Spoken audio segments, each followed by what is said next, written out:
Anime Addicts, this podcast is brought to you by our lovely Anime Addicts community, keeping this podcast ad-free. If you want to help support the show, get all of our exclusive content, free access to the Discord, show notes, and of course, that warm feeling you get inside when you do a good thing, you can go to our Patreon page, or you can go to our website, AAAPodcast.com/join. That'll get you to where you can support the show. You get all of our exclusive goodies. And again, you'll be helping out your favorite podcast. And now, it's time to start the show. Get ready! You're about to listen to the Anime Addicts Anonymous Podcast. Make your anime addiction worse at AAAPodcast.com. And now, here are your anime addicts.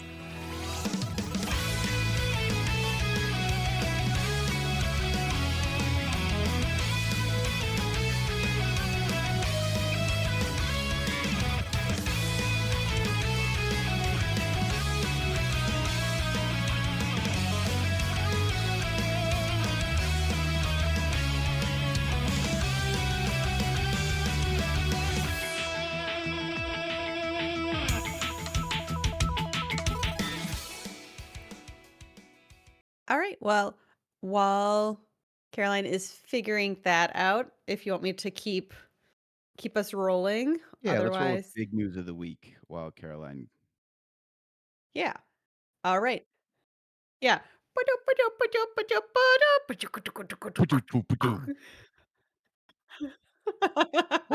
I don't know. I'm loving our version. 大ニュースです。It's time for big news of the week. All right. Well, I'll get us started. So my big news, I had two big news articles of the week because we keep talking AI. So Mm. I'm just going to roll with it, especially because Otaku is a reader like myself. So I'm very interested to hear his take on these two very different stories. Yet it's the meme, same, but different.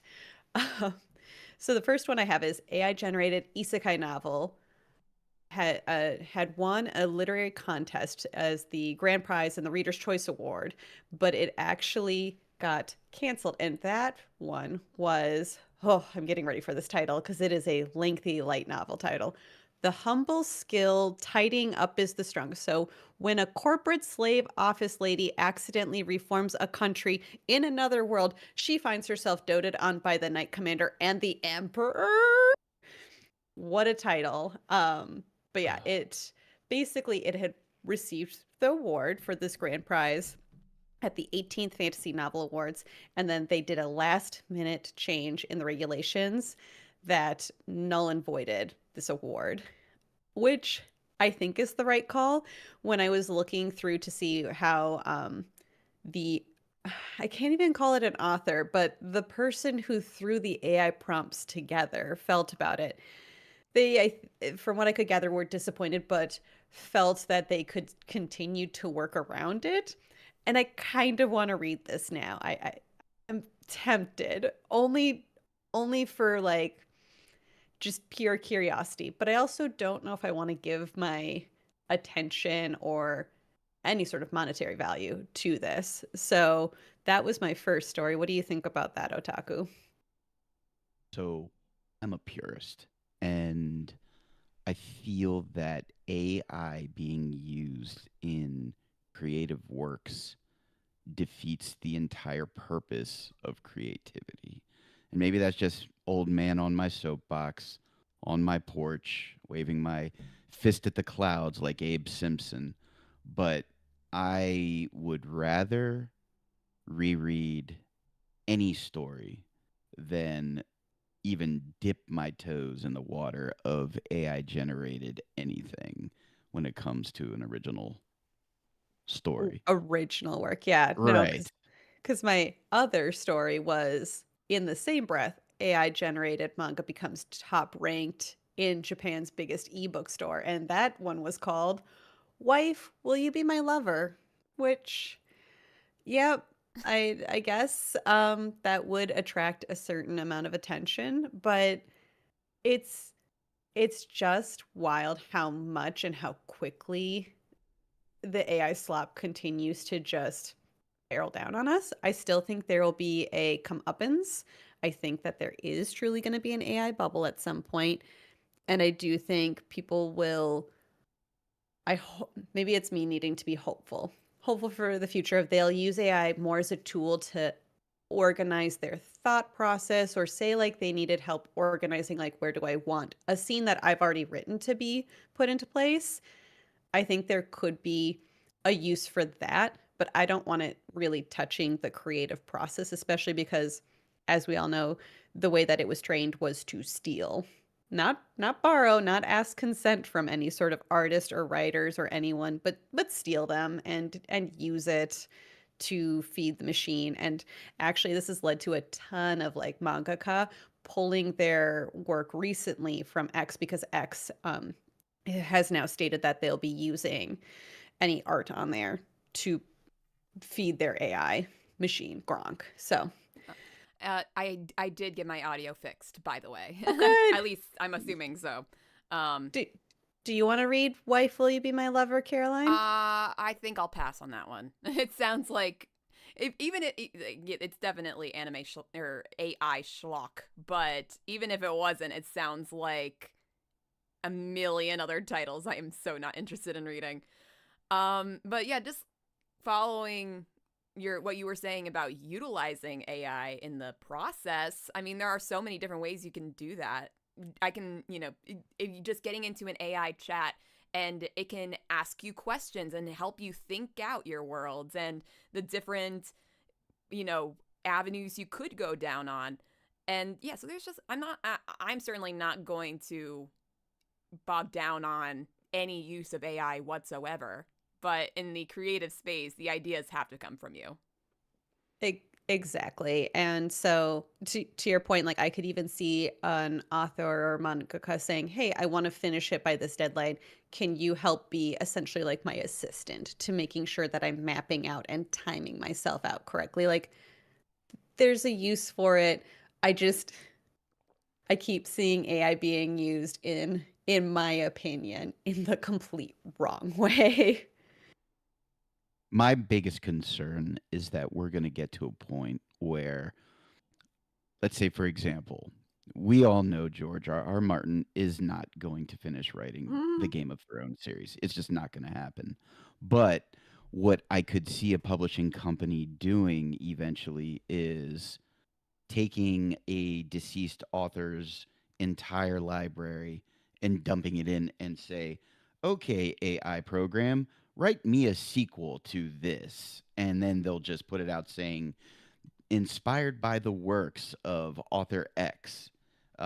And it's a slippery slope, and I don't know what that's going to look like, but I have a feeling that's where it's headed. No, I think there will be some like copyright issues coming out of that, since they're like they would be directly utilizing the work of the author. And yeah, but who are we to say? Though, did we actually say what we have coming up this episode because of the issues before? No, we just like jumped plowed right through in. that. So let's rewind. Oh, I thought you were going to take it away, because this was actually your idea. This upcoming topic. Oh, sorry, I rewound, and then I was like, and now I drink coffee and sit back. Yes. Today we're going to be talking. This is going to be. Today we are going to be talking about the Culling game. So for those who don't know, I have read all of Jujutsu Kaisen. I have not read the sequel. There is a sequel manga. There's a sequel manga. But I remember reading this and being incredibly confused by the rules. So we're going to try and help you all out by culling down the Culling game's confusion. So I'm going to like break it down, and if you guys have questions along the way, if audience members and Twitch have questions, throw them at me. I'm going to do my best. But I think we need to talk this through, because in the season 3 episode they just flashed it up. But again, we'll get to that, and then we are reviewing Anne Shirley. It's going to be so wholesome. It's going to be so wholesome. Talking about the Culling games and Anne Shirley. That's right. Murder and bosom friends all in one podcast. Bosom friends. I mean, there are some bosom friends in Jujutsu There Kaisen. So certainly many are. bosom friends. Yeah, so moving on with the news of this week. I heard that Crunchyroll will be holding a one-day English dubbed screening of Zombieland Saga Yume Ginga Paradise, or Dream Galactic Paradise. It'll be in theaters in the United States and Canada January 19th as part of Crunchyroll Anime Nights. It will be English dubbed, though I believe that the music will still be in Japanese. And yeah, I don't know if I mean, I'm not one for like dubs, but I am kind of tempted to go because I didn't even realize it was out. But I really wanted to see what happens next in the Zombieland series. Do it. Go see it. It'll be fun. Anime on the big But- screen is always fun. Plus, having the music in the original language, I think, helps because that is one critique that I believe both Raggedy and I hold for, being. I wouldn't say. I'd say we're both. I mean, we know Raggedy's a fan of the dubs, but I'd say I'm agnostic when it comes to whether it's dubbed or subbed. I don't mind. I don't mind a good dub. But with music, it's really hard to capture. It's tough. Yeah. Otaku, you want to go ahead? Sure. So, as if you've listened to this podcast for any time that I've been on it, you know that I am a Mushoku Tensei enjoyer, supporter. I have read every single light novel. I have even read the redundant reincarnation sequel novels. So, they released a teaser visual featuring a grown heiress with a July 2026 broadcast date for Mushoku Tensei Season 3. And I'm so excited because for all the critiques of the show, the story is finally starting to get into the meat where Rudius is progressing as a parent and how he is being inserted into the politisphere of the world that he's being reincarnated to. And I think that people who may be on the fence with the series will start to really enjoy it because I feel like this will have the most action of any of the prior seasons based on at least the light novels that they should be covering. So that's going to be good. And then the second part of my Mushoku Tensei news is the staff also announced a new smartphone game, Mushoku Tensei Isekai Itara Honki Dasu Chronicle of Echoes. The serious alternate world X 3D battle role playing game will be free to play with in-app purchases, of course, when it launches this year by Gree Entertainment, who's planning to release the game. And Asobimo is developing and maintaining it. All of the original voice cast will be reprising their characters.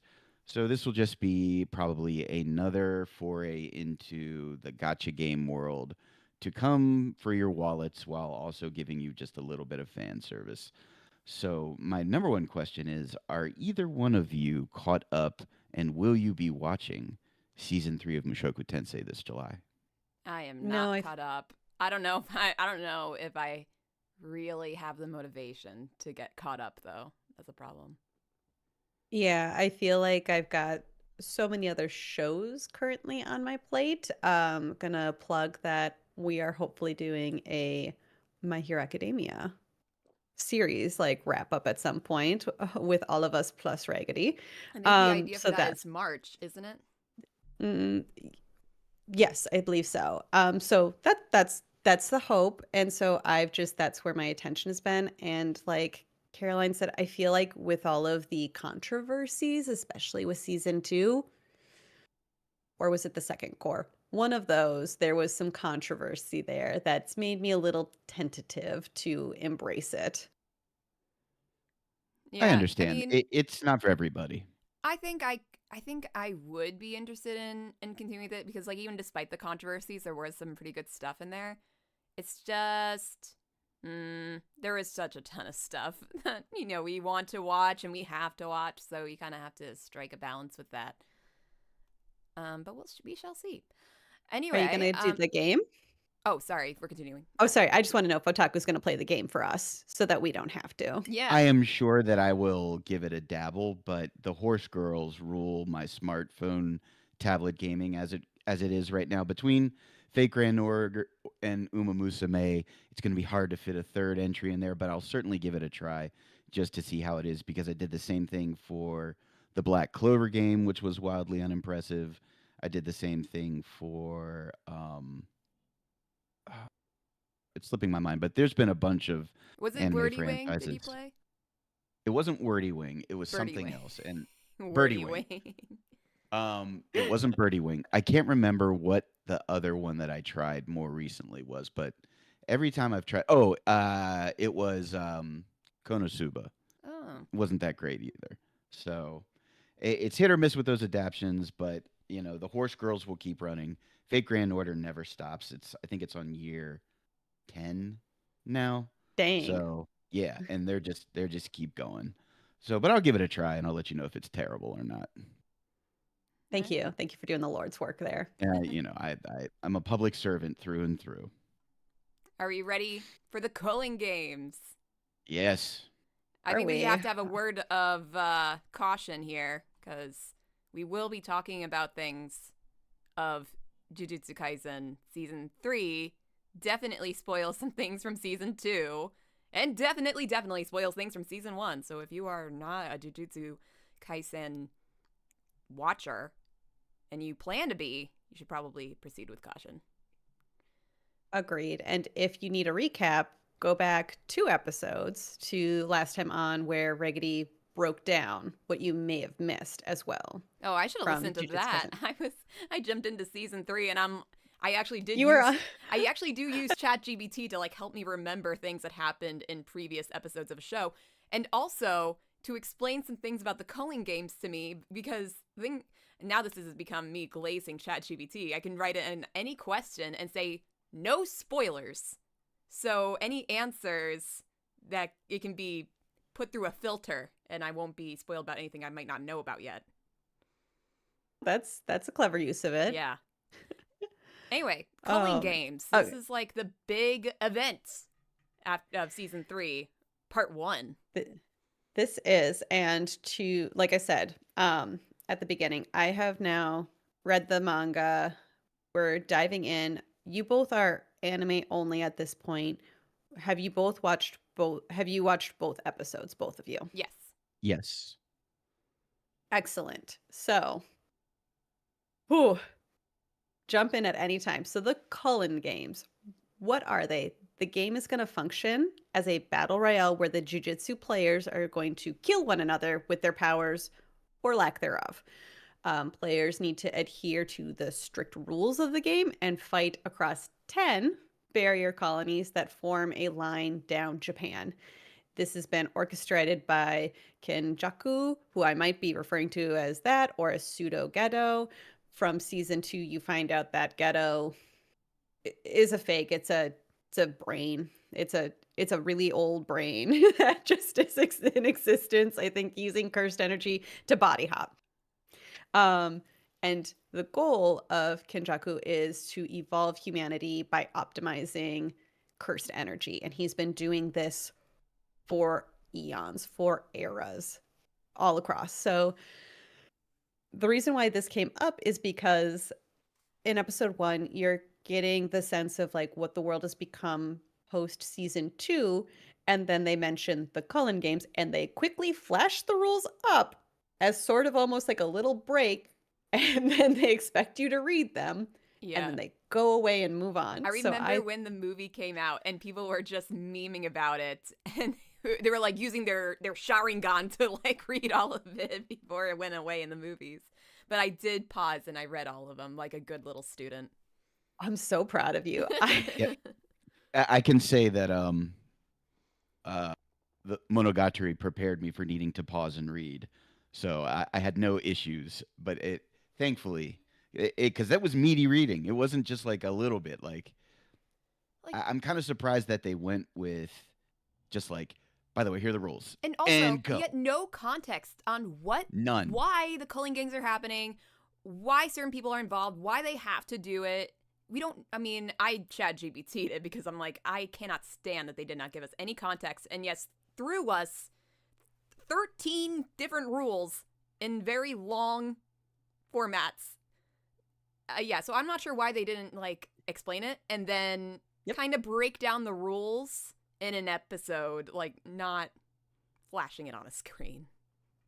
Especially because Jujutsu Kaisen, I would argue in season 2 particularly, when the powers were getting more and more complicated, loves to have a narrator just come in and explain what the power is doing, how it works, the physics behind the power, or if it's blood magic, like how the blood works and everything else. And so for this, it was I was vibing. I gotta say, I have been loving the art style, the animation, some of the choices. This was the one choice where it's like, oh, that's how we're going to do this. Maybe in episode 3 they will continue to break down the rules. The complicated thing that I will say at the top is rules get added right away, and it's a little bit like, whose line is it anyway? So just buckle up. I want to address what you both have talked about, though, of like, how did we get here? What is happening? Because there's a lot of confusion with what happened between season 2 and season 3. And I thought the best way to do that was by starting with our first rule and maybe going into the background from there. So the first rule, the first rule is once a player has awakened their curse technique, they must declare their participation in the Culling games at the colony of their choice within 19 days. And so the question I had when I first read that is, again, when I was reading it was, wait, there are more. I thought we were all awakened. What is this? What is this nonsense about jujutsu sorcerers? So then I had to go back and review all of this. So rewind, season 2, Kenjaku has extracted Mahito's cursed technique at the end of season 2 and can now use cursed spirit manipulation and therefore cast that idol transfiguration. When he activates this, don't ask me why he's suddenly like just super capable at this power. When he activates this, he activates it for 2 types of non-sorcerers, previous non-sorcerers that he marked. The first type are people who ingested cursed objects, so think Yuji Itadori. So there are others in the world who have ingested cursed objects. Don't ask me how or why they did that. They just did that. People are curious by nature. Ooh, this looks like a human finger. I should eat it. I should definitely eat it. Definitely should eat it. The second type are people who gained cursed techniques despite having brains that were meant for non-sorcerers. So think like Junpei back in was he season 1? He was our guy who didn't like, who loved like B horror movies. So he's that category. So I'm trying to give you 2 categories to think of. And so now with like the snap of his finger, all of these people have their brains adjusted for like jujutsu, basically for the magic. And the former, so the first people who had cursed objects inside of them also are now vessels for those cursed objects, for sorcerers from past eras. So similar to, again, Itadori eating the finger, Sukuna lives inside of him. Yep, that's what's gonna, like, we are gonna explode with so many characters, and I just want everyone to buckle up because I already can't remember the characters we were introduced to.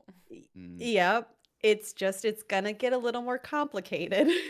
And that's why this rule exists of like, hey, you have to declare you're going to participate within 19 days. Okay, so this is even getting more basic Jujutsu Kaisen lore that I just didn't get. Their quote-unquote cursed technique, that is a specific thing that they can do outside of just general ability to destroy curses.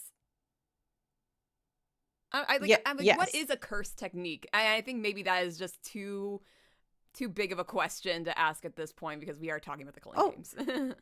No, I still think that's a good, because that's been what's going on. So your curse technique is what you, man, how do I feel like I'm like needing to put on the Michael Scott hat, have explained this to me like I'm 5 because I've done this so many times now. Your curse technique is what you, man, how do I, it's, I feel like I'm like needing to put on the Michael Scott hat of explain this to me like I'm 5 because I've done this so many times now. Michael Scott hat of explain this to me like I'm 5 because I've done this so many times now. and by done this, I mean I've had to like look this stuff up so many times. The curse technique is the technique that, think of it as like the magic trick that you can perform. Okay. Like you've got a magic trick, you can pull a rabbit out of a hat. That's your It's your curse quirk. technique. That's your quirk. Oh, That there you would- go. It's your quirk. This is your quirk. Your I curse want that technique to is be your a real quirk. curse technique now. I can just pull a rabbit out of a hat. Demons gone. Bah. I mean, in a way, Megumi's got that with his weird bunnies. His like summon the bunnies Oh, yeah. power. No, yeah, that is him. Yeah. And as you know, like some people can have more than one curse technique, and some people can have none curse technique. So that would Like- be Maki, right? Because Maki- she just uses weapons. Weapons and brute force. Oh, I love her. She is my Dami mommy, and I love her so much. I love my Maki. That's right. So we've got like Maki Tojo from season 2, the flashback portions of it. He only uses weapons. He doesn't have any sort of curse technique. So those are people who just they throw in the punches and they have the weapons. So but that means if they don't have a curse technique like Maki, she's not required to join this culling No, game. Or is she that a future can. role? She can, but she's not That required. She can. She's not required. Wow, Versus okay. everyone else is required. Go because Maki. they want to evolve. Yeah, because they want to do that. Real quick, just as a reminder too, Kenjaku also broke the seal on all cursed objects that had vessels ingested in them. So basically, he was like 1-2 punch of just like and breaking all the vessels. So that or breaking all of the cursed objects. So what that means is that you have curses running around, you have people possessed by curses that are going to be running around, and you have newbie jujutsu sorcerers who are like, oh, I've had this power the whole time, and now I've got the brain power to use it, whereas before I did not have the brain power to use it. So that's why you have 19 days if you have these curse techniques to go register. And yeah, Okay. I think that's everything for rule number 1. Rule number 2. I'm gonna hydrate up. You want to read rule number 2 while I hydrate up? Rule number I can 2. read. Any player who breaks the previous rule will be subject to curse technique removal. That's somewhat easier to understand. If they don't sign up for the culling game, they will have their curse technique removed, and I have heard that this is not a good thing. Correct. Because you're removing the curse technique, I almost consider it like a lobotomy. Like you're just, in order to remove your brain curse powers, we're just gonna, it's gonna kill you. It's gonna kill you. So it's not good. But We love a good death penalty. Jesus. right. So really it's like, hey, you have a choice to participate in the games, but also if you don't, I'm going to remove your curse technique and that's going to kill you. So like you really don't have a choice. Mm. That said, Caroline brought up a great point, but what about the players who don't have curse techniques? Yep, they aren't at risk because there's nothing there. So what are you gonna? You can't extract nothing. So Yeah, Maki is on top of everything now. yeah, Dominating. She's a little crispy. She's a little crispy, a little scarred up. Got a new Oh, she haircut does for not her. care. She is living. And that's what's most important because we all know this show's reputation for characters that we love. I was concerned for a long time. I'm like, is she alive? You did not answer that by the end of season 2. That really irritated me. Yeah. Are we ready for rule number 3? Yeah, We I'll read are. number 3. Non-players who enter a colony become players at the moment of entry and will be considered to have declared participation in the culling game. So that means civilians already inside a barrier at the start of the game will be given at least one chance to exit safely. But good luck with that. So Yep. unless Kenjaku owes you for being a good friend to Itadori, then he'll personally escort you out. So if you see a girl with a bob being escorted out eventually, this is Itadori's friend from episode 1. I called And that out because yeah, I didn't know who it was. I had to go Wikipedia that. Wait a minute. So why would Kenjaku do that? I forgot. Like, why does he care if he were a good friend to Itadori? It depends on if you've been paying attention. Oh It God. depends on if you've been paying attention in episodes 1 and 2. Oh, I'm trying to think of what is spoilery and what isn't right if now. it's going to get clear later, then you don't have to explain it. I will just say that in in episode 1, at one point Choso asks Itadori, "You are my little brother, and so therefore one of your parents had scars above the head, and like it has to be." And Itadori was a wee baby, and they do show a quick flashback of his parents, Yeah. and so that's all I'll say about that. I don't know how that so just a quick connects. side note for this, like, since you're our resident Jujutsu Kaisen expert, would you Oh, recommend any specific episodes that people should rewatch in order to prepare for the Culling game? oh, that's a good question. I mean, probably the final episode of season 2, just because you're going to get a bunch of this information that we're trying to make digestible for our listeners. Otherwise, really just paying attention to season 3, episode 1 and 2, because they drop a lot of things. They do drop a lot in the opening, but unless you've read it, it's just going to look like a really cool opening to you. Oh, I bet there Um, was a lot of meaning behind Choso just doing flip, flip, flip, flip, flip, flip, flip, flip, flip, flip, flip, that was flip. that was so funny. That Doing was his one-handed backspring into his a million flips. you spin me right round, baby, Yeah. right round, like a record player. Oh man, that's gonna be Such the a great greatest meme. meme of the season. Oh, I So, bet. so did the manga have like a Oda-esque lore dump to prepare people for this? I'd have to really go back and look. I feel like it did for the Cullen games when it was the rules. I got Pwned kind of nailed it. Like the setup for the Cullen games was more like they just say like the setup to the Cullen was more digestible or understandable when reading the manga, just because you could internalize the explanation while reading versus watching or listening. So I feel like there was more information given. At the same time, sometimes my brain goes into the Charlie Brown teacher mode if I get too much exposition from. Yeah. Especially reading a shonen where I'm like, go back to the punching. Yeah. Go back to the swords and things. The critical thing for this, though, that I forgot to put in here is non-players who enter a colony. Think about not just civilians, but think about Maki and others at that point in time who don't have cursed energy, because they're technically considered a non-player because they They don't don't have They cursed don't have anything techniques. to stake in this. Yep. Yeah. Yeah. But So they're yeah, basically no, the the reason, NPCs. yeah. Yes. So, to your point though, Otaku, if you do go back and watch season 1, episode 1, Itadori's friends, it's such a minor thing, but I just know it's going to come up and people are going to be like, who is this girl with a bowl cut? And it's like, very much, it was his friend from back then. That's all you I'm glad really that they need to made a know. reappearance because they made their friendship such a big deal in that first arc, and they never get seen again. Nope. That first episode, and then bye-bye. Yeah. The Side next note. rule. Side note, What? I know it's Yes. just your accent, but it sounds like you say Cullen games instead of Culling.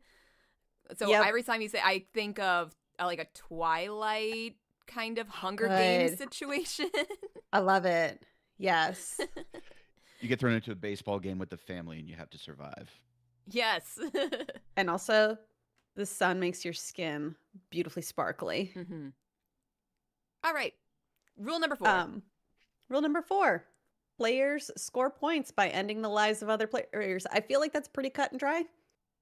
I don't know if there's any questions around that. That's how battle royales work. Now, is it going to be like a video game where if you kill a player, you get like plus 25 points on and that number kind of floats above their head? And then you get like maybe like that coin sound effect like you do in Mario, like doo-doo. I think there's a little bug that follows them around. Don't quote me on that, but so the game master is this. He looks somewhere between a Pokemon and a wasp. What was that Pokemon that turned into a wasp? Not Beedrill? Metapod. It's the other one. Yeah, Beedrill. But what was his form before he became Beedrill? Don't know. Somebody help me. So All right. basically, what you're telling me is they all have their own Navi, and they're like, "Hey, listen." But it's all like connected to the one. Do you know what I mean? Like it's Navi, but it's like just one that just kind of Gotcha. bebops around and tells you how much points you have. Somebody says Kakuna. Is that it? That's the one. They have their own Kakuna, but it's like sharing the same brain cell. So it's a hive mind Kakuna. All right. Rule number 5. The point value of a player's life is decided by the game master. As a general rule, sorcerers are worth 5 points, and non-sorcerers are worth 1 point. I think that's also kind of easy to understand. Yep. I just added, like, what about curses? Because as you saw in the beginning, there are cursed spirits just roaming around. Also 5 points. Maybe that's just another way to cull the sorcerers. So maybe they just don't count. And this is Kenjaku who came up with this point value system. Yep, that's a great question because it's the game master who determines if things are worth more or less because as you saw it's, determined by the Kakuna, but I think Kenjaku came up with these original rules first. He really sat down and spent a long time thinking of these rules, I bet. He just wants to kill sorcerers and have fun with it. This is what he came up with. All right, so let's move on to number 6 then. Excluding the point value of a player's own life, a player can expend 100 points to negotiate with the game master and add a new rule to the game. So, question, can I end a rule, Lady Emery? No, rules cannot be subtracted. You can only add. And just FYI for all listening, I'm saying negotiate. This was a source of pain for me. Just you negotiate. It's not necessarily a guarantee. So, from what you have read, it's apparently pretty annoying to have to listen to the negotiation phase. Yes, because I thought it was just going to be add your rule. It's not a big deal. But then, I don't know. It feels like there's debates that happen, and maybe they will show it differently. But let's just say I got really annoyed by the game master by the end of it. That I was like, can I end your life, game master? I'm just done with you. Yeah. This does seem like incredibly convoluted just to cull the sorcerers in this world. I secretly believe the mangaka wanted to just be done with Jujutsu Kaisen at this point and write a new battle royale manga and just was told, no, only Jujutsu Kaisen, keep doing that. And so this is what they came up with. It feels like they went from like a Naruto type shonen to an Attack on Titan type shonen with season 2, and now it's battle royale. Like they just did not want to stick to any comfortable place.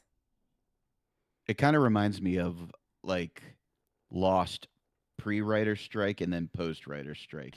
It was a very hard right turn. Okay.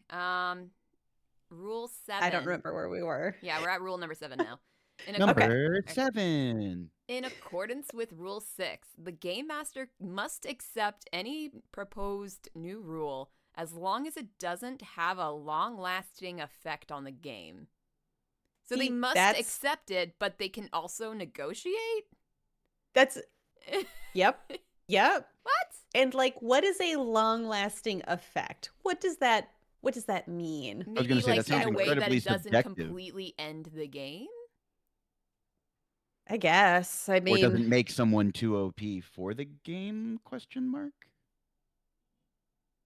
Yeah, this is where I feel like why I wanted to call these two rules out, because it's important that they can add rules to the game. That is actually, it's important and it's not at the same time, but like there's some debate, and I think that's what it like stipulates, is I think that's where the flexibility is what is the long-lasting effect on the game? Because I don't think it wants to go on forever. And at the same time, you don't want the rule to be too it's confusing. And how does the game, none of these rules mention anything about how the game is supposed to end.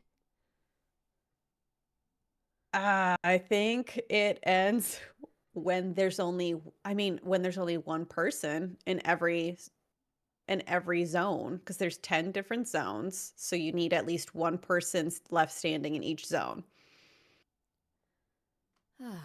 Whole 10 people of all of the Jujutsu Kaisen sorcerers in existence, including new ones. So what you're telling us is be prepared for a lot of death. Yeah. Like, you know how Yuji was so stressed out and upset about all the death that was in his wake in season 2? Now he has no reason to feel bad because everybody's going to have blood on their hands at this point. Yes. Yep. Which is, so the 8th rule, I know you'd mentioned 13, and I thought... Oh, I just it started with 8. I put out a random number. I didn't know how many rules there were exactly. There will be at least 15 total, so buckle up. I know that's maybe a little spoilery, but you knew they were going to add rules. Yeah. I just won't say what those rules are because I want to keep that really nice and dry for all of you. Yeah. But the final rule is if a player's score remains the same for 19. I don't know what the obsession is with the number 19. I need somebody to dig into that. But if they remain the same for 19 days, they'll be subject to curse technique removal, which we know they're gonna die. So don't die. Well, and I should say they're gonna die, but I guess unless you're Maki, then you won't die. So unless you just are brutal strength in this. So yeah. There is some stuff that I have in the notes that are in black because I didn't want my friends on the podcast today who have seen the anime only. So I revealed that there will be 15 rules total, I believe.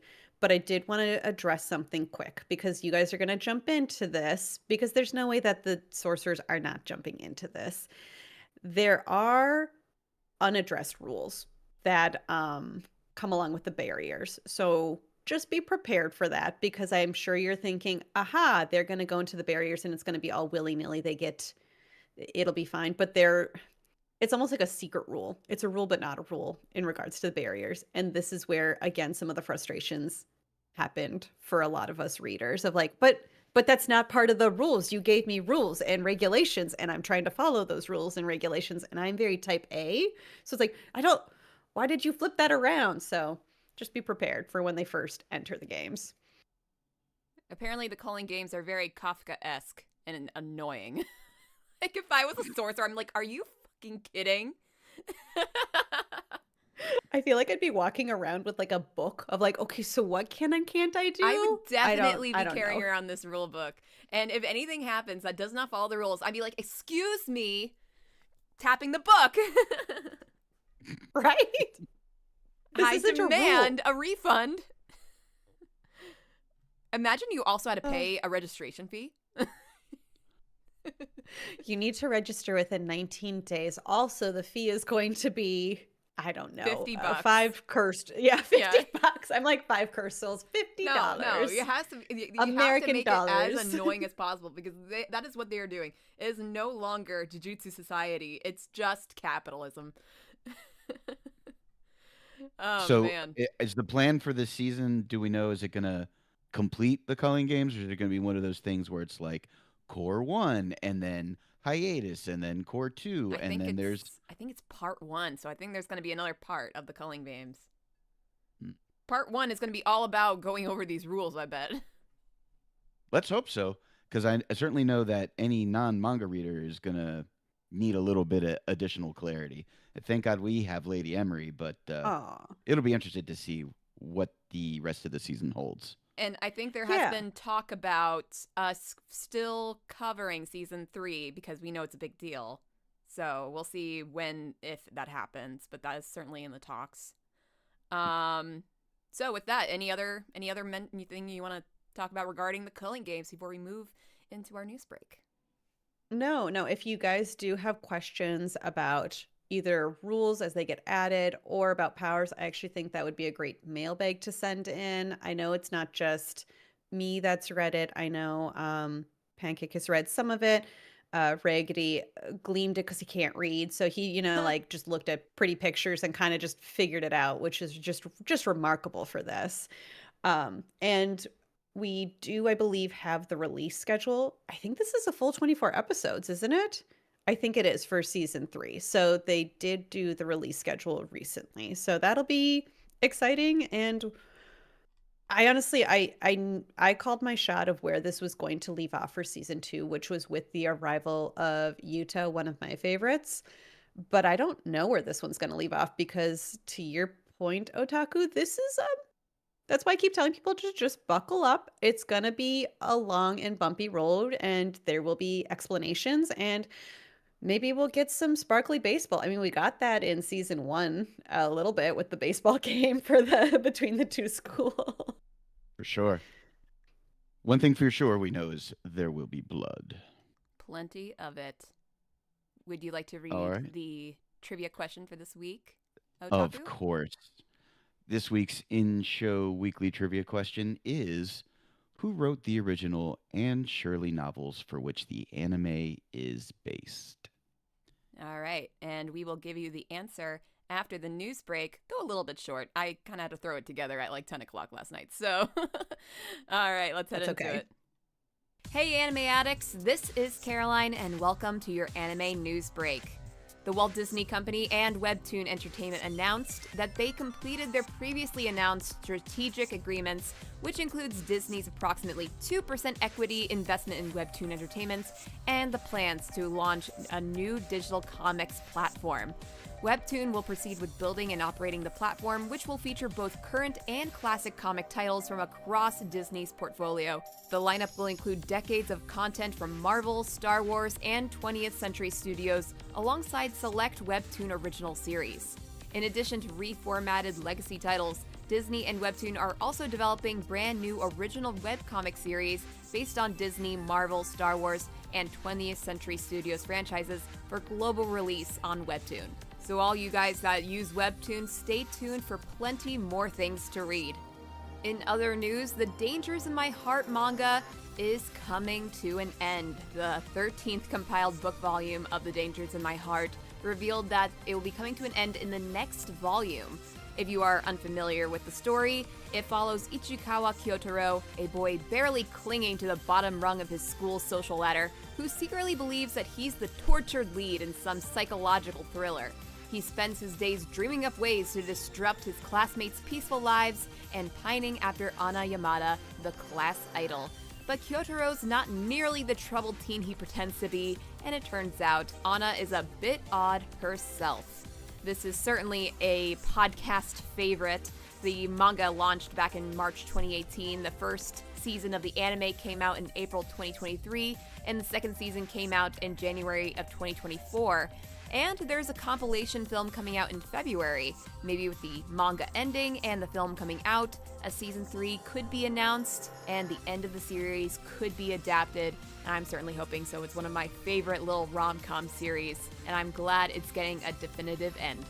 And lastly, in our anime news break, Crunchyroll announced that it will hold a one-day English dubbed screening of the Zombieland Saga Yume Ginga Paradise anime film in the United States and Canada on January 19th as part of its Crunchyroll Anime Nights program. You can find the English dub trailer for the film on Crunchyroll and YouTube, and the film had actually debuted in Japan on October 24th, 2025, and ranked number 8 for its first weekend. Zombieland Saga Yume Ginga Paradise, or Dream Galactic Paradise in English, follows the ending of Season 2 Zombieland Saga Revenge, and I am personally eager to know what exactly is going on after it left us with that crazy cliffhanger. I could wait until it gets to streaming, but I just might be up to going to the movies on a Monday night. I'm sure that there's going to be plenty of Zombieland Saga fans out there as well. And that has been your anime news break. Let's head back to the main show.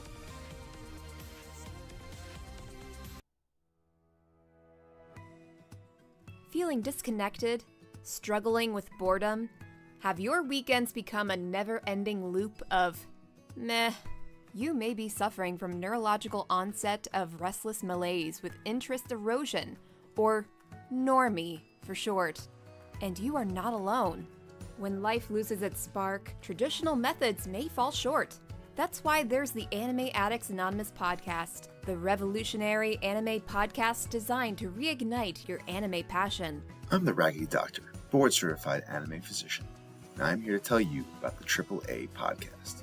It harnesses the power of narrative and fandom engagement to combat the emotional blunting seen in normie syndrome.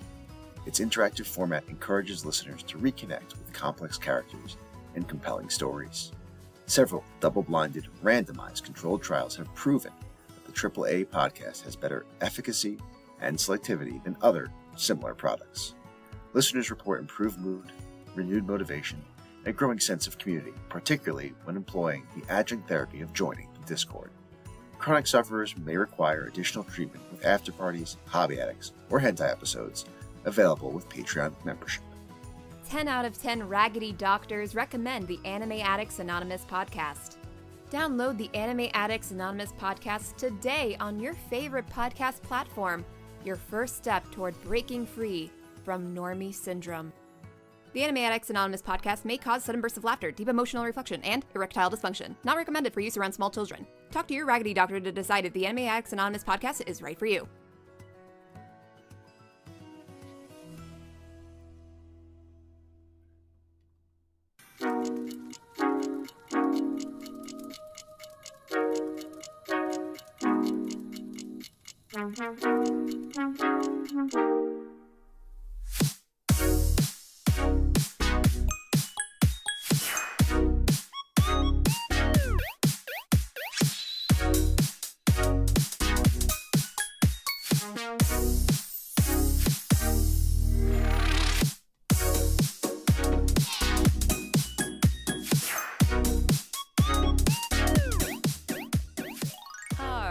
Welcome back to the show.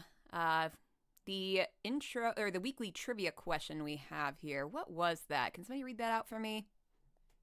I'll read it again. The question was, who wrote the original Anne Shirley novels for which the anime is based on? The answer is yes, Lucy Maud Montgomery.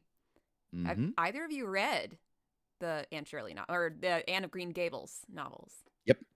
Yep, I had to for 5th grade question Oh, mark? I have not. I haven't But read them either. there's so many of them. Well, yeah, I think the anime that we will be reviewing today covers like the 2 books, I think. But then Yes. the rest of them, like basically follows her throughout her entire life. Like her grandkids get a book, basically. Yep. Good for them. Yeah. All right. So did we not have a I forgot to grab a mailbag, so I'm trying to look at one real quick here. Yeah, I totally forgot about this. The mailbags. Oh, do you have one? I found one, and good. it should be relatively easy, and I just need to fix the font. So, real quick though, Otaku, while I'm fixing this, you've also watched, was it a Disney animated? So it Special? was Yeah. a Canadian project that Disney got the rights for back in the 90s, and it was called Road to Avonlea. And it pretty much is, I think it ran for 7 seasons, and it follows Anne, I think, for the most part, through where this series stops, if I remember correctly. But it was 7 seasons. Sarah Polley, the actress, was the one who played Anne. And that was where I really first learned and just fell for Matthew as a human being. Everybody in my household was a big Matthew stan while we were watching that show. Who isn't? And I would also like to point out that I did put my hair in braids during the news break, but because my hair is shorter now, they looked like little stubs. Can't really even tell they're braids. Aw. I It's wanted okay. to be Anne. If you go by Anne's timeline in another episode, you'll have your hair fully restored with no problems. You're right. Exactly. All right, I found a mailbag for us super quick.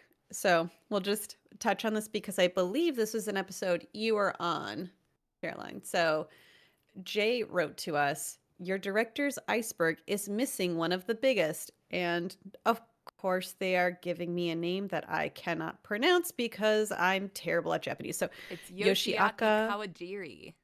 That's right. Thank you. And they directed Ninja Scroll, Wicked City, Vampire Hunter D, Bloodlust, Animatrix, Neo Tokyo, direct inspiration for Redline, co-founded Madhouse, and is currently the best storyboarder in the biz. So All right. We could have added him in because I out of all these I think I've only watched Vampire Hunter D. And that was really good. What? You've never watched Ninja Scroll? No, it was before my time. It's almost if you fancy yourself a historian of anime, it's almost must viewing for one's palate into cinematic anime features, you know. Well, if I wanted to I'm be surprised- all fancy like you, I should have. I'm surprised you haven't seen the Animatrix. I feel like that was around so heavily, especially after the Matrix. And it was good, but I definitely think Vampire Hunter D was, of all of these, is probably my favorite. But I also haven't seen Ninja Scroll. That's on a retro watch. But right now my retro watch is Dragon Ball. So All right. Well, I mean, that's a good retro watch. I can't fault your choice. are we ready for the review today? Let's do it. Okay, today we are reviewing Anne Shirley. I thought there was going to be information on like what episode we passed it on, but I guess not. Anyway, yeah, I believe this was I think this was on my impressions list, and we passed it. It is on Crunchyroll, and it follows the 11-year-old orphan Anne Shirley, who has spent her life moving from one family to another, always hoping to find a place where she truly belongs. When she is sent to live with elderly siblings Marilla and Matthew Cuthbert at Green Gables, a quiet farm in the town of Avonlea, it is quickly revealed that she is there by mistake. Having expected a boy able to help out with the farm work, the Cuthberts were surprised to receive a young girl with a vivid imagination and a flair for the dramatic. Anne's energy, intelligence, and charm soon win them over. Anne settles into her new life, experiencing many things for the first time, such as attending school and making close friends as she learns to navigate the joys and challenges growing up.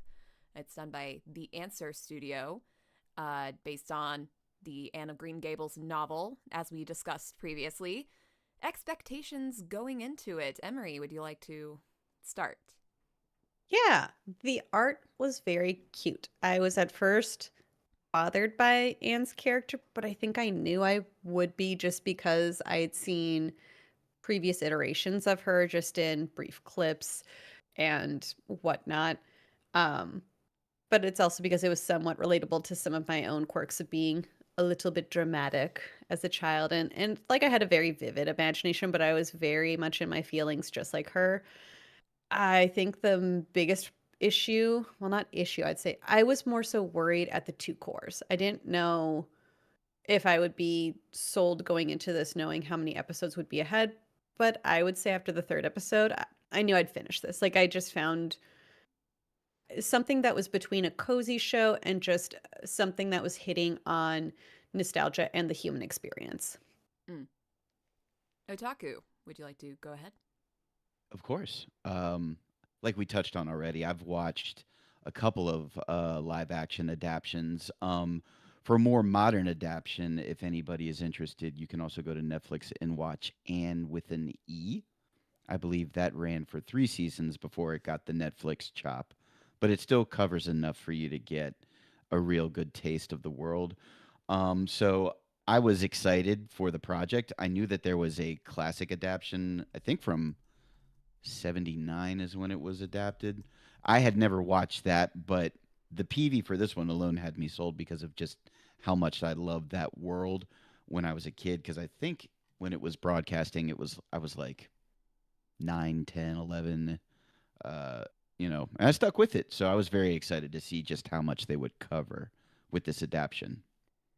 Yeah, I have heard of Anna Green Gables before this, but I never knew what it was about.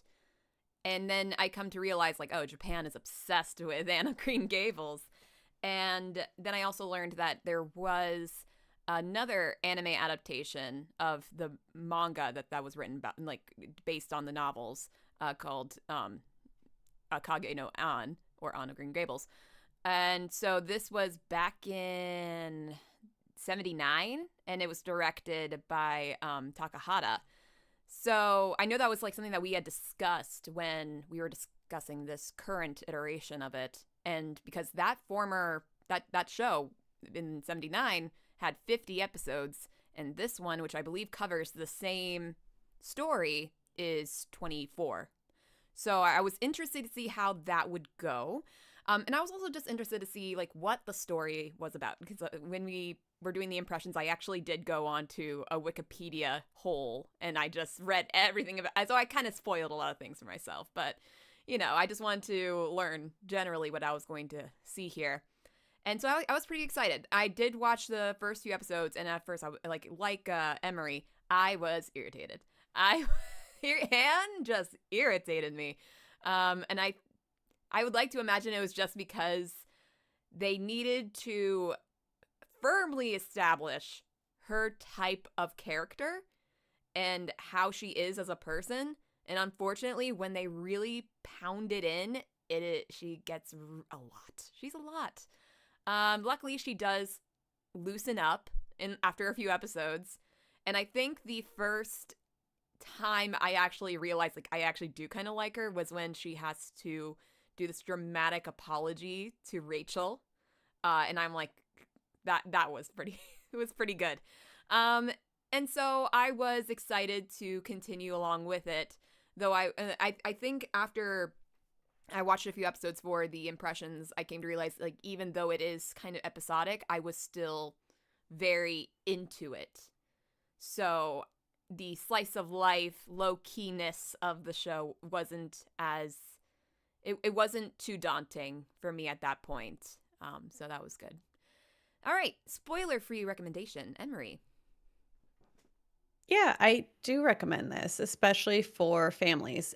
We've talked on the podcast before of sometimes it's hard to find a good show that is so wholesome that you can watch with your family or with young children or even your parents. Like, this is something that's easy. It has a Ghibli style to it that I eventually grew to love. There are, aspects of it at times, like I think this one particularly, there's a little bit of a halo glow to their hair near the outline that every so often would just catch my eye or bother me. But I really think there are some beautiful life lessons here.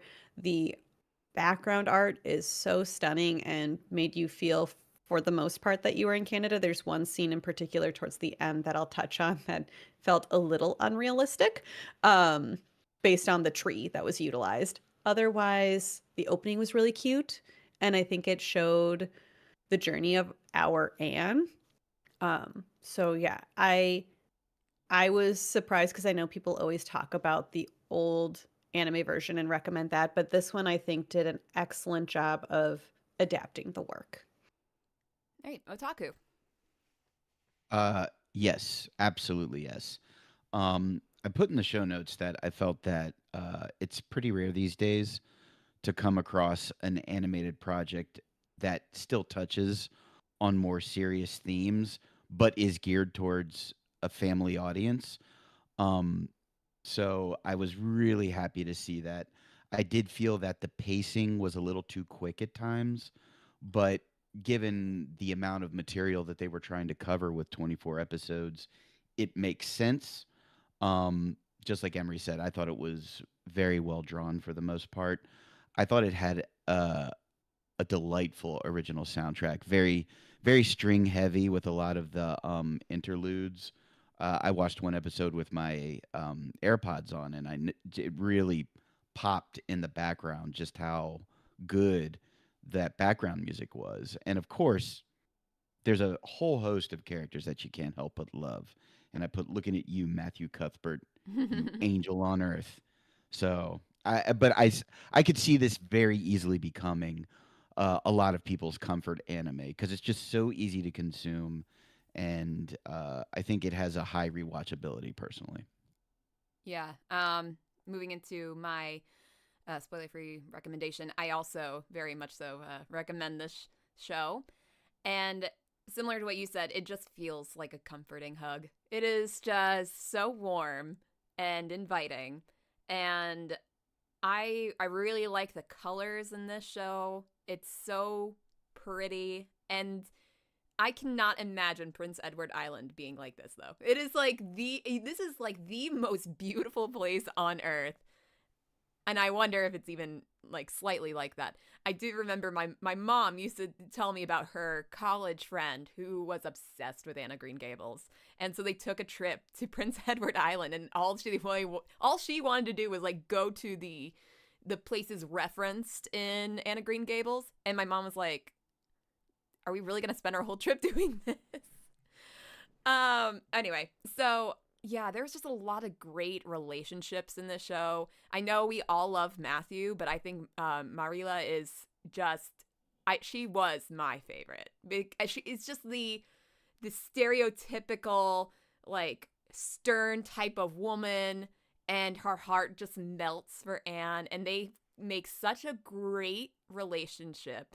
And so there's nothing like seeing a woman who has, who kind of takes everything onto herself and stresses herself out, so she has to be very stern about everything, and then relax and laugh and love. And it's just so nice.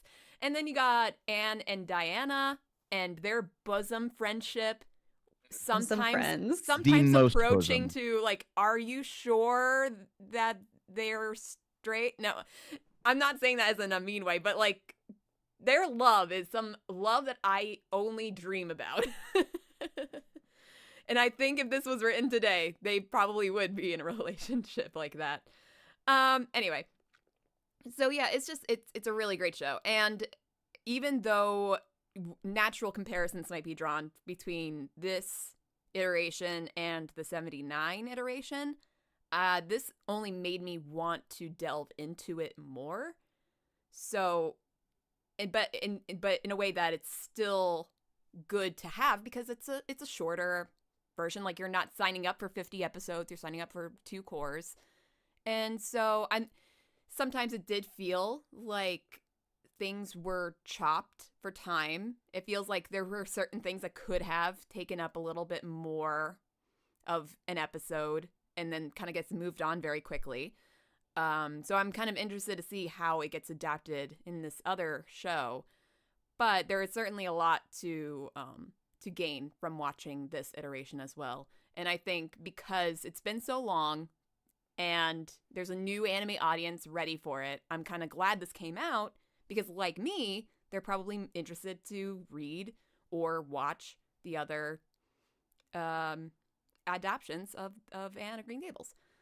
So with that being said, I mean, there isn't like a ton you can spoil here, but I mean, I guess in the movements of life, we can talk about those developments. Perhaps we should move on to the spoiler section. I think so. Yep. All right. I'm going to put on the little spoiler tag. Where is it? There. And while you do that, FB Costa, I do think a 7-year-old girl could watch this. There are still some life lessons that would need to be discussed at the time. Just life lessons that would come up naturally even at the age of 7. But I can't think of anything where it was like any sort of sexual overtones or violence that you would need to be I think the concerned worst about. is, passing of loved ones. Yep. Yes, which I think, again, important lessons, and that would be like a good jumping off point to talk about. Yeah. Okay, spoiler section. again, it's kind of hard to pick out what exactly could be a spoiler. But I guess like you want. I feel like we could talk about. When you said they cut something short, I thought that was a good pun or reference to it was the not hair intended, scene. but it's completely accurate. That's exactly where my mind went to. She dyes her hair green accidentally, hilarious, and then she cuts it all off. Mm-hmm. Did they buzz cut it? I forget, but She like sheared it. That's what Yeah, it she reminded me sheared of. Like, it. I don't think they quite had, because this is 19th century is when it's set in, so they just scissored it off. okay, so it's super short. mm-hmm. I feel like they could have just left it long. I don't see what the point is cutting it short. And then by the next episode, it's completely back. Completely restored. It's her as, the same as it was right before she did all this. So if you're going to be that drastic about it, you have to follow through. Come on. Mm-hmm. That makes no sense. Yeah. So I think that we've talked in I think in a lot of sweeping moments of like, oh, these like the beautiful scenes, like what it's doing for us emotionally, and I think that's important. But I think you and I felt similarly about the pacing. I felt differently about sometimes I felt like it would slow down in places I didn't want it to slow down in, but the hair scene was a very specific place where it just rushed through that, and next episode we've moved on. It's been a whole season. Done deal. And I was like, what? But I thought we would have to like have more consequences to this moment, and that she would like embrace her short hair for at least another episode or two. Yeah. Yeah, but my problem was more like, even with the time that did pass, there's no way that her hair has grown back that quickly. No. And that's probably one of the bigger failings of the show is it does a lot of time skipping, Mm-hmm. and they don't really establish it in the initial as to just how far ahead you've skipped. They might mention it in passing that, oh, it's been 6 months since X, or it's been 2 years since X. But I do wish that it had been a little bit more firm with like 2 years later, 6 months later, Yeah. 3 years later. And that you could get a little bit more of a sense of where these characters might be in their life as the episode starts. But as with the charm of the show, it really ended up not being that important because you were more concerned about the content of the show.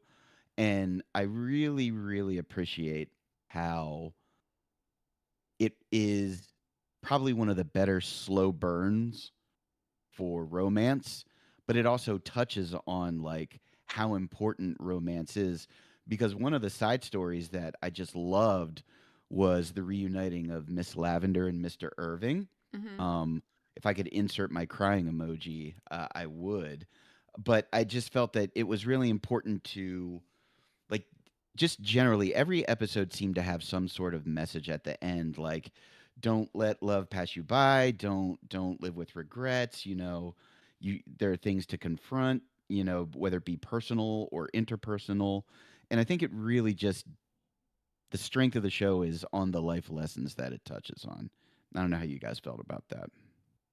I agree, and I want to then segue that in because one of the things that the show's done better than, I would almost say, maybe any anime, I'd really have to think about it. So there are a handful of anime or a handful of scenes, but this show really captured death and how a loved one passing impacts somebody so deeply.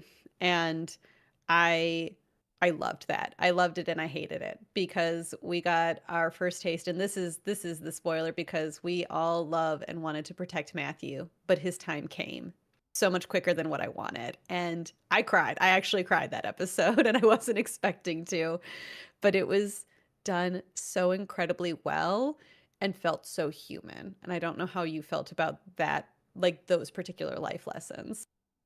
I thought it was really good, especially because, of course, there's the fact that he passes away, but then the consequences of that Anne has to face, like the choices between like moving on with her original plans for life versus staying behind and caring for her only family left, which wasn't like a big decision for her, but it's still something that, you know, kind of shaped her the time of her life, you know. Yeah. And it brought them closer together too, because while Matthew was Anne's main confidant, I think, like they were the closest, I think that put Anne and Maruela closer even still. Yeah. And I also really enjoyed though that they embrace the concept of death, that Anne is constantly visiting his tombstone to give him life updates, including at the end when Gilbert tells him he's going to take care of her. I was just like, oh, not a dry eye in the house, but it was just like so fulfilling because we've all seen so many shows that just end so poorly or just they just don't really end. But it felt like if you wanted to continue with the content that this series has, it was a good jumping off / jumping on point. It was just very well done where they decided to end it, and I think I don't have any issues with where they stopped at all. Mm. I agree. The other death that we could talk about it's because I had also read Everything is Tuberculosis, so learning that consumption was such a rampant thing up until very, very recently. Yep. Very, very recently. Just seeing Ruby, I believe it was, her friend go through that. Yep. Oh, another moment where it was like, oh, this life snuffed out too soon by a bacterial you just couldn't get rid of it. Like once you had it, it was very rare to recover from. And like she had such dreams, and when she's just sobbing, just realizing death is coming for her. And the fact that like moment she's like being avoided by everybody else because nobody else wants to touch it, and like meanwhile Anne is like just risking it all just to be around her is yeah. And yeah, that was another reminder, because that was, I think, around the same time Gilbert got sick with a different illness, and that was just her reminder that life is too short, and to reevaluate your reevaluate your romantic needs or wants. I think you nailed it in the cons list of one of the struggles I think I also shared was and being messy in her romantic choices in life. Okay. And like she can be very frustrating because she's holding on to this ideal of her Prince Charming, and then so in the meanwhile she is just batting down all other romantic interests. And for the most part I'm like, you go girl, because all these other guys are scrubs. But she's not even considering Gilbert. And that's another thing. We'll get to that. I need to get to that in a second. But just, I cannot believe how long she kept this relationship going with this guy. And she gave him every assurance that she is totally in on this relationship, on their future, to the point where he proposes. And he's expecting a yes, because she's practically already said yes. And she has given him no indication that she would ever say no. And she says no. Poor Roy. Poor Roy. I'm not saying that she has to get with him if she doesn't want to. It's just you have to not lead this poor guy on. Ugh.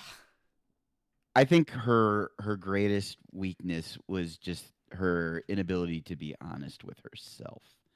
You know, young Anne's inspiration of love is all inspired by like Arthurian lore, and she's head in the clouds as to, you know, her her imagined, this is my ideal. But then she kind of just gets distracted by life, and like we can all tell she is like the quintessential tsundere. And you know she loves Gilbert. Like, she's loved Gilbert just as long as he's loved her. Maybe not when she initially broke the slate over his head, but it grew to that eventually. And she was just so resistant to it. And in every book, every live action I've ever watched, that is probably the viewer's greatest frustration because you never really get a good explanation from Anne's POV as to why she just held Gilbert at an arm's length for so long. But when she does embrace him, it's like, well, no shit, you two should have been together forever ago. Yeah, I mean, the best that I can kind of get from that is that because she has a one-track mind and her imagination is set on this particular type of person that is so unrealistic, she doesn't want to stray from that ideal. And then on top of it all, Gilbert is a good friend of hers, and she does not want to, sabotage that friendship for a relationship she doesn't think is going to work out. So Just Gilbert was so patient though. oh my god, to be Gilbert is a freaking okay. saint. So let's get into that. Okay, so he's not a saint at the beginning. Like, he was pretty rude, like pulling girls' hair and the carrots thing. But he immediately apologized, and every day from that point, he has been begging Anne for a forgiveness, doing everything he can to be kind and and to work back into her good graces. He saves her freaking life, and she just holds on to this grudge for years just because he called her carrots. It's not even that bad. Especially, okay, and that would be one thing. But the thing is that we have a direct comparison between Gilbert and Rachel. And Rachel was oh God, she was terrible to Anne. Like, not even 5 seconds into meeting this girl for the first time, she calls her ugly. And just, you're saying this to an 11-year-old girl you've never met before? And so, and Anne does that whole dramatic apology thing, which was funny. And they end up having a fairly decent relationship after that point, like almost immediately. So if it wasn't for that, I'd be like, okay, so she just holds on to grudges. She didn't hold on a grudge to Rachel, and she was like 1,000,000 times worse. So that bothered me. Yeah. I get that because this would be around modern day middle school age. I know that puberty is a son of a bitch, so I want to recognize that. But she holds on to that grudge for a while. This is the stupidest little nit, and it was the choice, and I don't know if he's supposed to have red hair actually in the story or whatnot, or if he has red hair other places, but he calls her Carrot Top or Carrot Head. And it's like, bro, you have red hair yourself. What? Kettle calling the pot black. Like, what are we doing here? And I know that was such a stupid thing for me to be hooked on, but it's like, this isn't even a good insult. But she was so irate, she breaks her slab over his head. It was pretty good though. I wouldn't say that Valid. He has red hair. Like, it's probably more like a brunette. It's probably like an auburn. And they okay, give it but a little pinkish tint. I don't know. But Yeah, I'm with you. yeah. But whom amongst us hasn't realized the love of our life after they're almost dead? That's all it took. yeah, that's how you met Otaku Wife is. That's right. Just How I Met Your death Mother. story. You're like, it's you. It's always been you. And I put this in my cons list. It's not really a con. It's just more of an observation. Why is Anne a psychic? Because everything she imagines somehow ends up being true. Like, she imagines that her name is Anne with an E, when otherwise it's always been spelled without an E. And then she realizes that she was always intended to have Anne spelled with an E because she went in a letter from her mother or whatever. So, always had an E. She imagines that her childhood home that she has yet to be in since she was an infant, this specific descriptor of this house, and it just so happens to be that. And I think she said I think maybe one of the people that cared for me actually described it to me once, and I've totally forgotten it, and I just internalized it. Okay. But then there's the Anne thing. There's the Patty's Place thing. She imagined that she will have a connection to this house and she will eventually walk into it, and she does. there are so many things that she just knows and she predicts. It's so strange. I feel like that was just them doing the best with an author who is like trying to put breadcrumbs down, but in the air of a book where it's like, I have to be a little bit more obvious about these breadcrumbs. And then her ideal, Yeah. her princely character is real. It's exactly as she describes. Yep. I mean, he's literally Lancelot. Like when he saves her from the leaking boat, like I don't know how many more universal signs she needed that Gilbert was her dude forever. Yeah. He needed to be on death's door and then her panicking. But you know what? She restored him to health, willed him back to health with her letter and her That's presence. right. Oh my gosh. She was like, just after I read your remembering that. letter, I started to take a turn for the better. Boy, you've had it bad. Lord. Also, Lord. it's incredible just how many people pine over Anne. Like, I'm not saying that I'm not trying to be mean to Anne, but like I don't get it. Like, why is she the most popular girl in school? Why is everybody wanting to propose to her? I don't know. Maybe the whole red hair thing makes her unicorn-esque in a way. All she really needed to do was grow out her bangs, and she would look completely fine. Like, girl, what were you thinking? But I will Yeah, say, I she did see a struggled lot with of that. discourse too about, there's a lot of people that say that Anne of Green Gables is kind of Yuri bait, just with how much her and Diana like love each other. Yeah. Like even in this show, she's like, I don't think I will ever love another girl as much as I love you, and it's like, oh, okay. But Like then we knew Gilbert was made for her, like meant for her, but you do kind of wonder. It's like in modern times, to Caroline's point, I think Diana was meant for you, really. Yeah. and then she became a mom and fell in love with her baby. It was very cute. I really liked how it was subtitled. I mean, I would say it's how like it was like the dialogue was, because I Mhm. mean, I don't know if these were direct, wording from the books, and that's why they were so specifically of the times and the way that they phrased things. Because I don't know if that would be a direct translation in Japanese. But like, I thought that it was just so pleasantly written, the dialogue.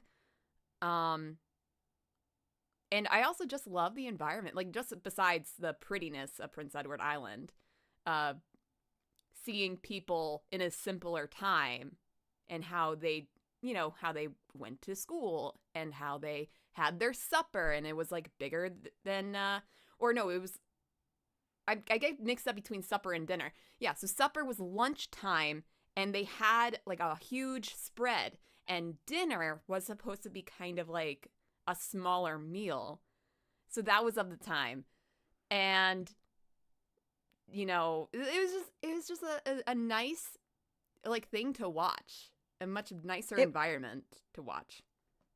It was. I was so worried, and I don't know why I was, but maybe because I've just been trained by anime, that they were going to do a love triangle between Anne, Diana, and Gilbert, whether it was, vying for friendship or like just like a love triangle, and that these bosom friends would suddenly become rivals. And it was just so wholesome that they just stayed friends, that she was there through her wedding, through having a child, and like that just was good for my soul, because I was so panicked when they'd mentioned that.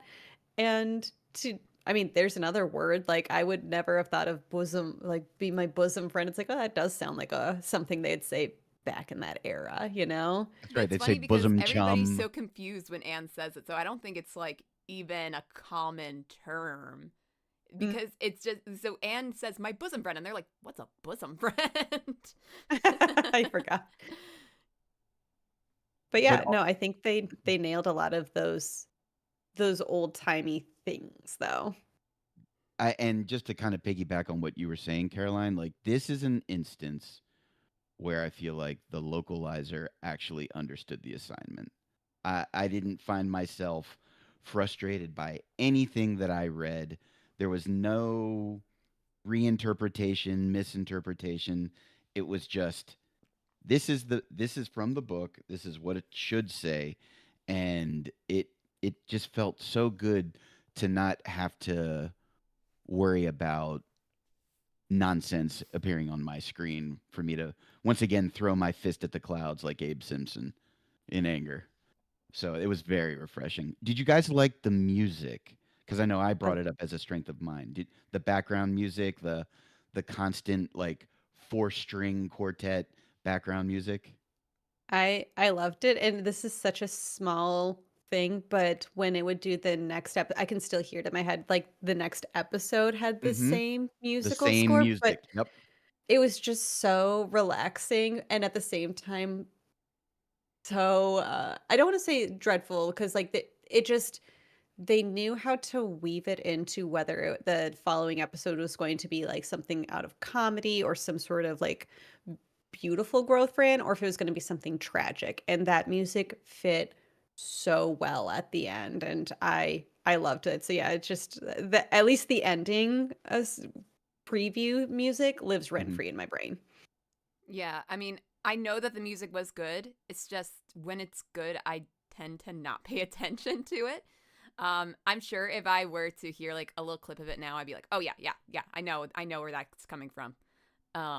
But you know, that's probably just another way of saying that it was very good. If it was seamlessly in the show and not at all, you know, stood out too much. And I think one of the interesting things about the show in general is that even though it is, you know, slice of life all throughout, very calm, very not too many major stakes trying to keep your attention for it, and yet I'm able to watch like 8 episodes of this at a time without an issue because it's just that good. Can we also give Davey a round of applause for his lack of a filter? Because he's definitely the one that pushed Anne over the edge when he was like, "Hey, didn't you hear that Gilbert's like dead?" Oh yeah. Oh my They're all like, God. "Davey, you can't say that. She Davey doesn't is such a little know." shit. Davey is such a little. Oh, it took me so long to like get used to just what a little shit he was, and it was very real with like his environment he had grown up in. But my God, did he get under my skin worse Oh. than like a young Anne? Oh, Mhm. and that brings up something I totally forgot about that I want to make sure that I talk about today. Is when Davey traps his sister in a barn at a neighboring house.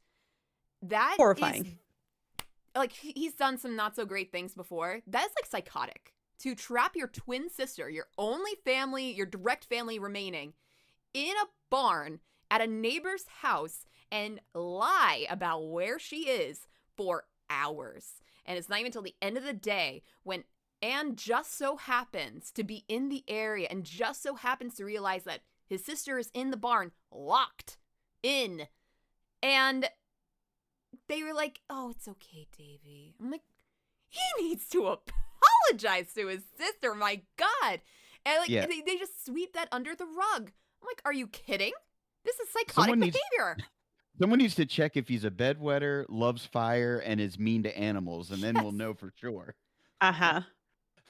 Like if he just apologized to his sister, I don't think I would care about it too much. But I think he apologized to Anne, and it was all okay. I'm like, Anne, make him she's the victim. You're just okay with this? The 19th century. Things were wacky back then. They sure were.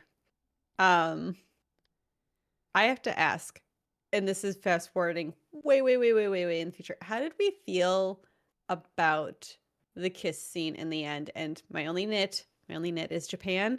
I think you're going for apple tree, and you gave cherry blossom tree. Make it an apple tree. We're not in Japan. Those don't exist on the island.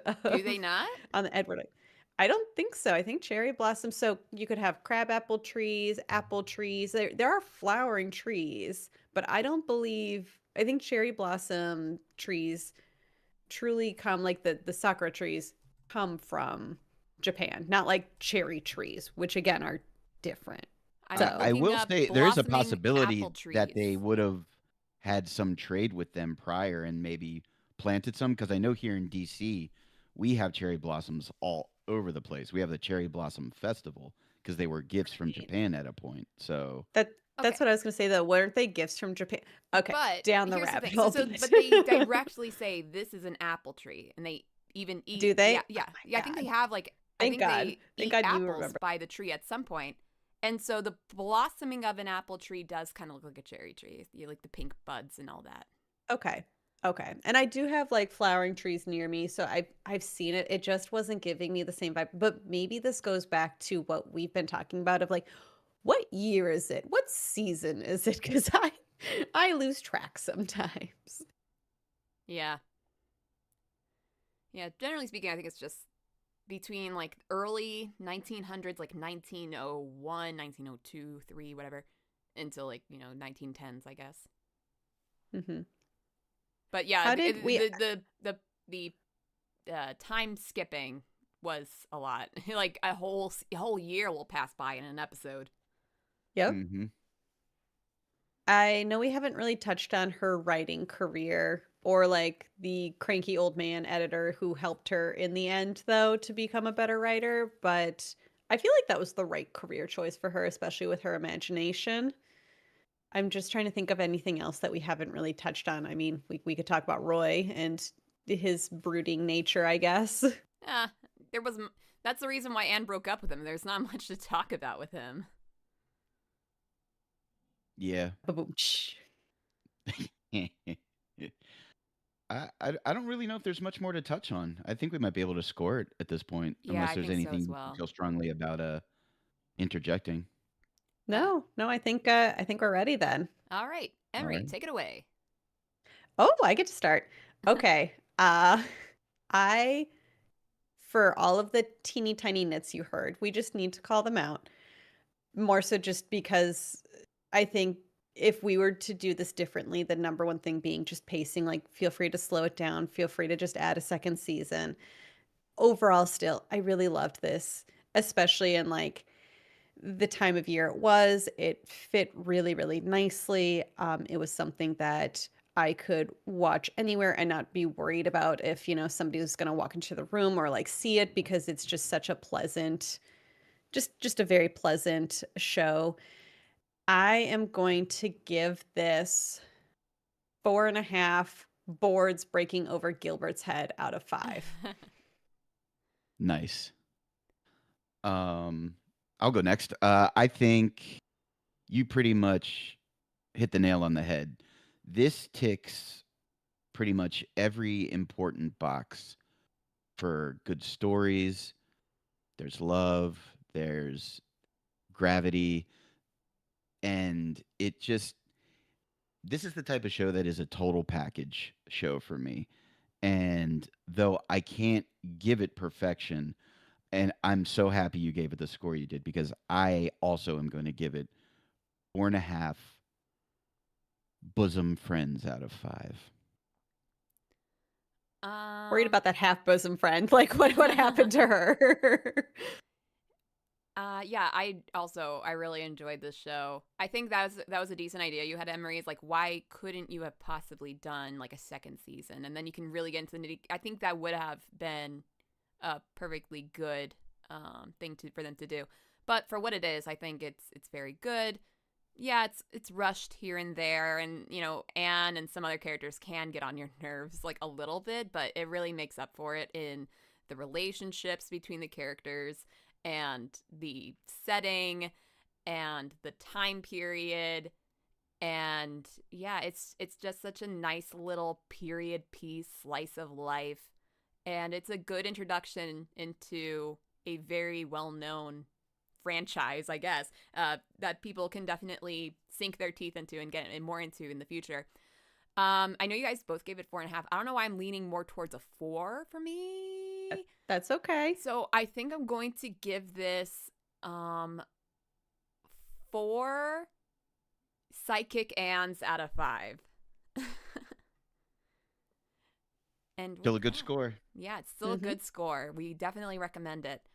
All right. And with that, we have come to the end of our episode here. Thank you for joining us. You can follow us on Twitter at AAAPodcast, Facebook, Discord. If you go to AAAPodcast.com, you can join us there for watch parties, clubs, discussions of all sorts. You guys also find us on TikTok, _anime_addicts. And next week, what are we reviewing next week? We did not change that on the doc here. Do you guys know? Oh wait, no, we're starting impressions, right? I think we're starting impressions, part 1. So stay tuned to get the first look into the winter season. And with that, we bid you adieu. Thank you for joining us. I'll see you guys next week. Bye.